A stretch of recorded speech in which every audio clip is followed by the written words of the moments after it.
Hi, this is Jim and welcome back to my YouTube channel. Ito na nga post ni David Licauco.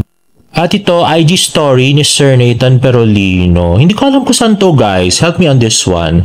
Tapos pati ito, sabi niya, hindi na nakasabay ng Grab while waiting sa sundo na lang. At next naman ay IG story na naman ni Sir Nathan Perolino. At next naman ay post ni Barbie Fortesa, Opus Mall, Posh Holiday Dinner at Lupino Barbie Fortesa. So, Ilupino Prime, Manila.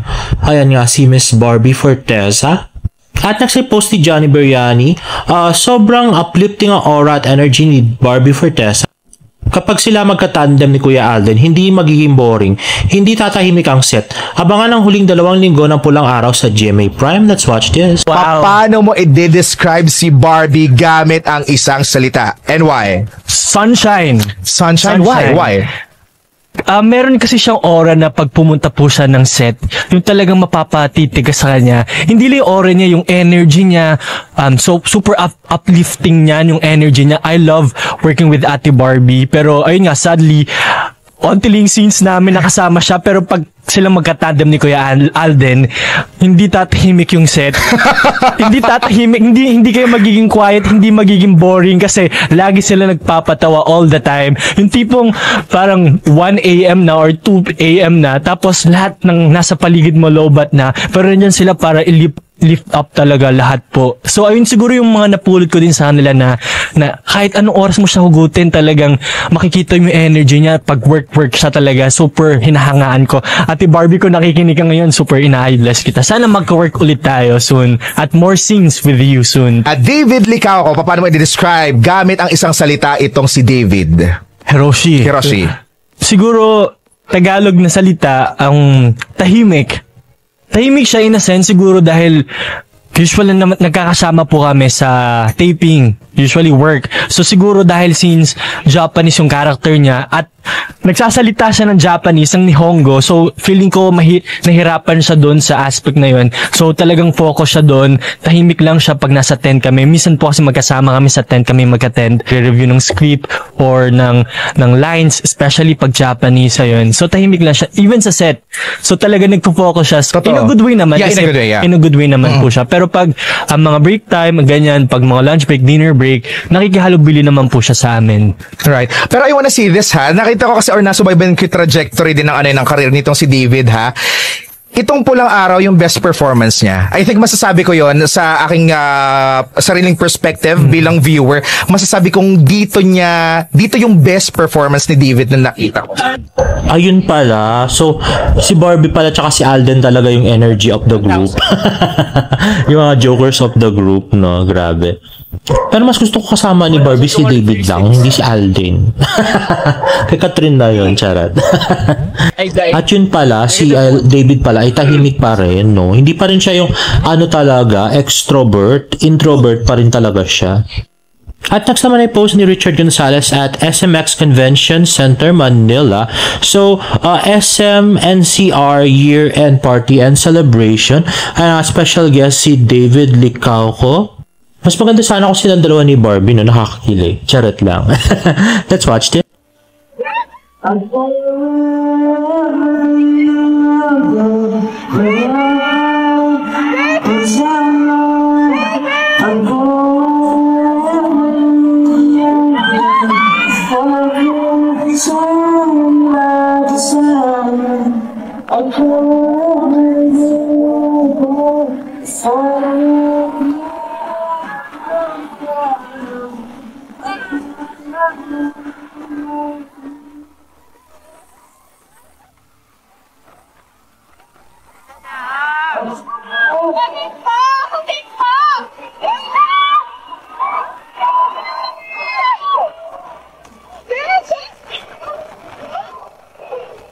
Thank you so much, guys. Merry Christmas.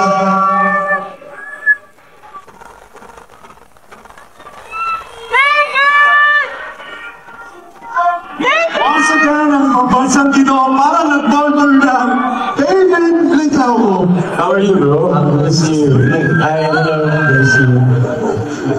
Thank you, David. But please remain on stage to help us announce the winners of our Stars of the Night, who will each receive 5,000 pesos worth of Before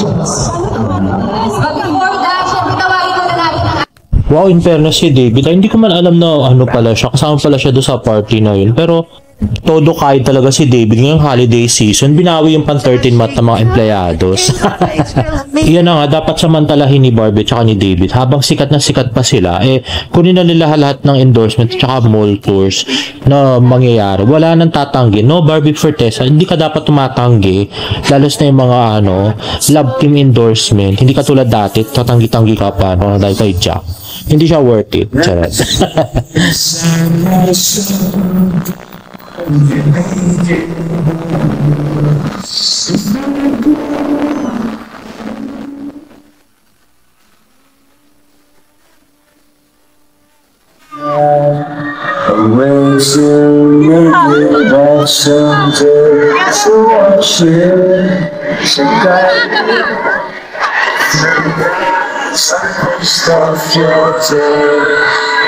If a baby suffer and fall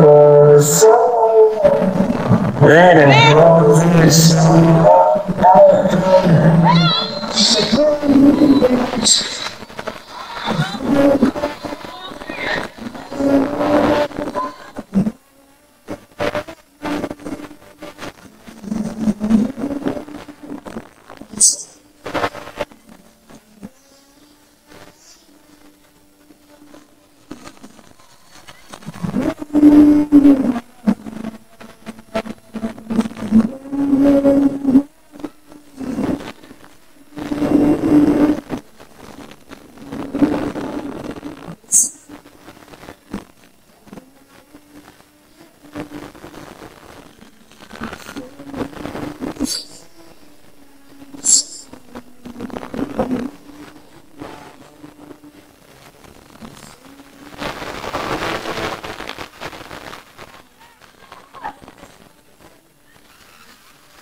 At yun pala, nabibideo pala si Miss Sab. At next naman, more of his A Good Drift TikTok Live. Let's watch it. Kamusta na si Adelina? Ayun, nasa pulang araw pa rin. Hindi pa wakas eh. Sino po GF nyo? Ikaw. Tsaka ito. Actually, ito yung live ng kasama. Oo, doon ako maghahanap ng bagong girlfriend. Tapos ito yung nahug ko, kiss. Parang lang. Pero totoo yun. Kasi lagi ko siyang iniinom. So ayun na nga guys, tweet tingi o kay David na mismo nagaling na naghahanap ng bagong girlfriend, meaning single na. So sabi nga ni KDR, "Hoy, ba't may pa-open application for new GF?" Actually, medyo careless nga si David kung may girlfriend pa siya tapos sinabi niya yun kasi parang walang kwenta yung kanyang girlfriend, di ba? So single na talaga siguro siya. Just ko watching right now Pulang Araw, grabehan ang scene nila ni Adelina. Yes, actually, super challenging yung scene na yun. Daming ups and downs, honestly. Pero ano mga pinagagawa at naisip ko, kaya thank you sa director namin and to Barbie, of course, for being a good love team and co-actress. At yun nga tweet ni KDR, "I just love how he never forgets to give props to the Barbie Fortesa whenever he's being praised for a job well done. Thanks for your humility and always reminding us that Barbie Fortesa is a good love team to you." May movie or series pa ba kayo ni Barbie together next year? I'm not yet sure. Ayun na nga guys, so bawal pang sabihin kasi hindi pa naman final yun. Mga chismis pa lang yun sa loob, para mga plans pa lang. Paano mo hinahandle yung mood swings ng girl? Bibigyan mo lang talaga siya ng kape. Bigyan mo lang ng good drip coffee, tapos happy na yan. Tweet nga ni Tingy, based on experience me, mahilig si girl sa kape kaya sold na siya doon.